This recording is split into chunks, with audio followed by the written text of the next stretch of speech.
নমস্কার বন্ধুরা, সোমা কিচেন বাংলায় আপনাদের সবাইকে স্বাগত। আশা করছি আপনারা সবাই খুব ভালো আছেন।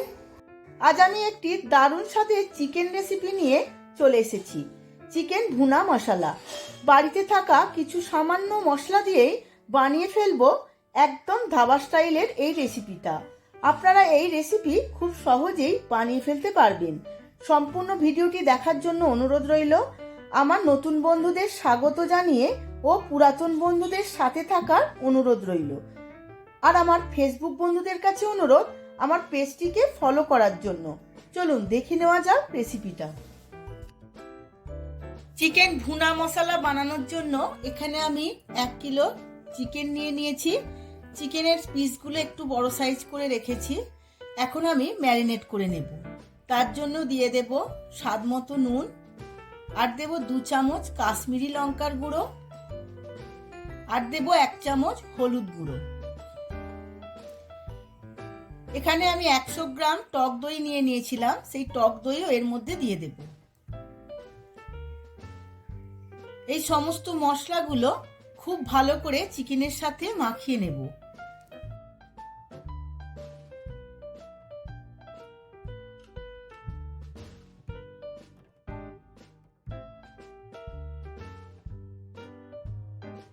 সমস্ত মশলাগুলো চিকেনের সাথে খুব ভালোভাবে মাখিয়ে নিয়েছি।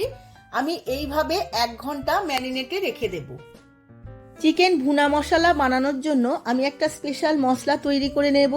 তার জন্য নিয়েছি একটা স্টার আনিস, 2টো বড় এলাচ, অল্প একটু জয়িত্রী, 1/2 চামচ করে মৌরি আর জিরে, নিয়েছি 1 চামচ ধনে, 2টো শুকনো লঙ্কা, 1/2 চামচ কাবাব চিনি, 1/2 চামচ গোলমরিচ আর 4টে ছোট এলাচ। সমস্ত কিছু কড়ার মধ্যে দিয়ে আমি ড্রাই রোস্ট করে নেব।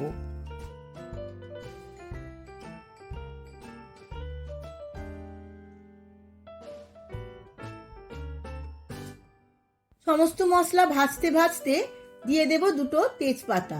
তেজপাতাও আমি মশলাগুলোর সাথে ভালোভাবে ভেজে নেব। সমস্ত মশলাগুলো ভাজা হয়ে গেছে, এবার ঠান্ডা করে গুঁড়িয়ে নেব। তার আগে আমি শুকনো লঙ্কার বোটাগুলো ছাড়িয়ে নেব।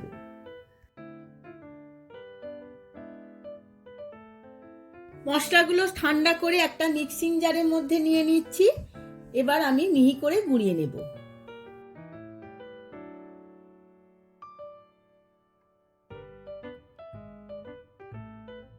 মশলাটা মিহি করে গোড়ানো হয়ে গেছে। আবারও আমি মিক্সিং জার নিয়ে নিয়েছি। এর মধ্যে দিয়ে দেব 6 থেকে 8টা কাঁচা লঙ্কা, আর দেব 50 গ্রাম করে রসুন ও আদা। আমি আদাটা খুব ভালো করে ছোট ছোট করে কেটে নিয়েছি। আর দিয়ে দেব আমি 1.5টা টমেটো। টমেটো আমি রাফলি কেটে নিয়েছিলাম। সমস্ত উপকরণগুলো একটা মিহি পেস্ট করে নেব। পেস্ট আমার একদম রেডি হয়ে গেছে। এবার আমি মূল রান্নায় চলে যাব। তার জন্য একটা কড়া বসিয়ে নিয়েছি। কড়ার মধ্যে আমি 5 থেকে 6 চামচ সর্ষের তেল দিয়ে দিয়েছি। আমি সর্ষের তেল দিয়ে করছি, আপনারা চাইলে সাদা তেল দিয়েও করতে পারেন। তেলটা মোটামুটি গরম হয়ে গেছে। এর মধ্যে দেব একটা তেজপাতা, একটা ফাটিয়ে নেওয়া শুকনো লঙ্কা, আর 1.5 থেকে 2 ইঞ্চি দারচিনি, আর দেব 4টে ছোট এলাচ আর কয়েকটা লবঙ্গ। সমস্ত কিছু খুব ভালোভাবে ভেজে নেব। গরম মশলা, শুকনো লঙ্কা, তেজপাতা ভালো করে ভাজা হয়ে গেছে। এখন দেব 1/2 চামচ জিরে। জিরেও আমি এই সমস্ত কিছু উপকরণের সাথে ভালোভাবে ভেজে নেব। আর দেব এখন 4টে কেটে রাখা পেঁয়াজ।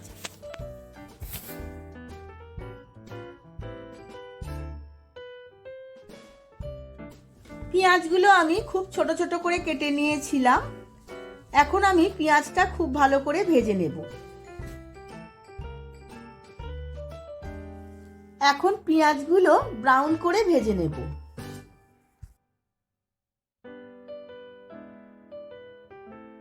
পেঁয়াজগুলো আমার ব্রাউন করে ভাজা হয়ে গেছে। এখন এর মধ্যে দিয়ে দেব 1 চামচ কাশ্মীরি লঙ্কার গুঁড়ো।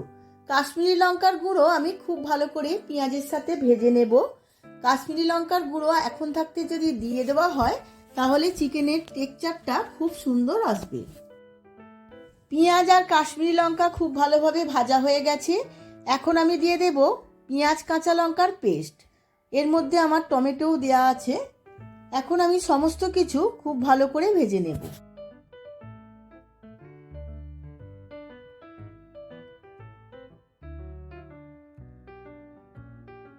এই সমস্ত কিছু উপকরণগুলো আমি 2 থেকে 3 মিনিট খুব ভালোভাবে কষিয়ে নেব।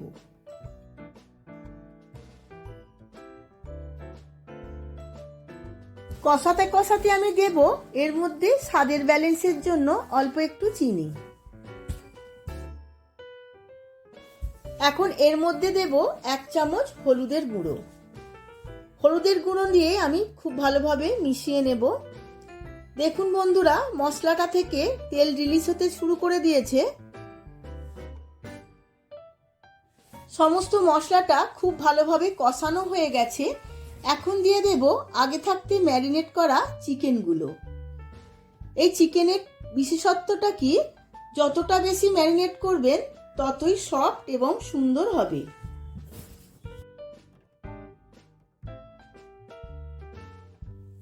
মশলার সাথে সমস্ত চিকেনটা আমি খুব ভালোভাবে কষিয়ে নেব। এখন আমি স্বাদ মতো নুন দিয়ে দেব। ম্যারিনেট করার সময় আমি অল্প একটু নুন দিয়ে ম্যারিনেট করে নিয়েছিলাম, তাই অল্প একটু নুন আমায় এখন দিতে হবে। নুনটা দেওয়ার ফলে সমস্ত চিকেন থেকে জলটা রিলিজ হয়ে যাবে। আমি জল দেব না, এইভাবেই আমি গ্যাসের ফ্লেমটা লোতে রেখে চাপা দিয়ে দিয়ে আমি রান্নাটা করব।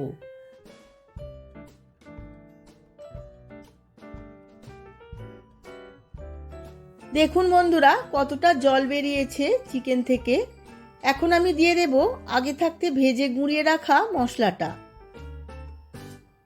এই মশলা থেকে আমি 4 চামচ মশলা এর মধ্যে দিয়ে দিলাম। মশলাটা এবার আমি চিকেনের সাথে খুব ভালোভাবে মিশিয়ে নেব। এই মশলাটার সাথে চিকেনটা আরো কিছুক্ষণ আমি কষিয়ে নেব। এই চিকেনের কালারটা একটু কালো কালো হবে।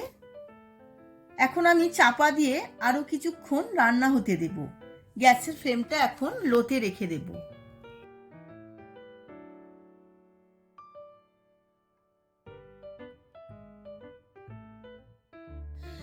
চিকেনটা আমার একদম রেডি হয়ে গেছে।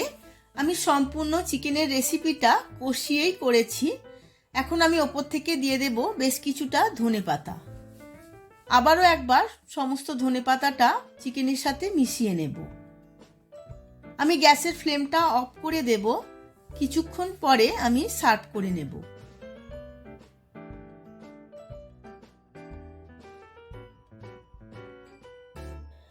আমি সার্ভ করে নিয়েছি চিকেন ভুনা। দারুণ দেখতে লাগছে। আপনারাও আমার মতো করে বাড়িতে একবার বানিয়ে ফেলুন। রুটি, পরোটা, নান যে কোনো কিছুর সাথেই সার্ভ করুন না কেন, সবার খুবই ভালো লাগবে। রেসিপিটা যদি ভালো লেগে থাকে আমার ভিডিওটিতে প্রচুর প্রচুর লাইক, শেয়ার, কমেন্ট করবেন। আজ তাহলে আসি, আবার দেখা হবে পরবর্তী ভিডিওতে।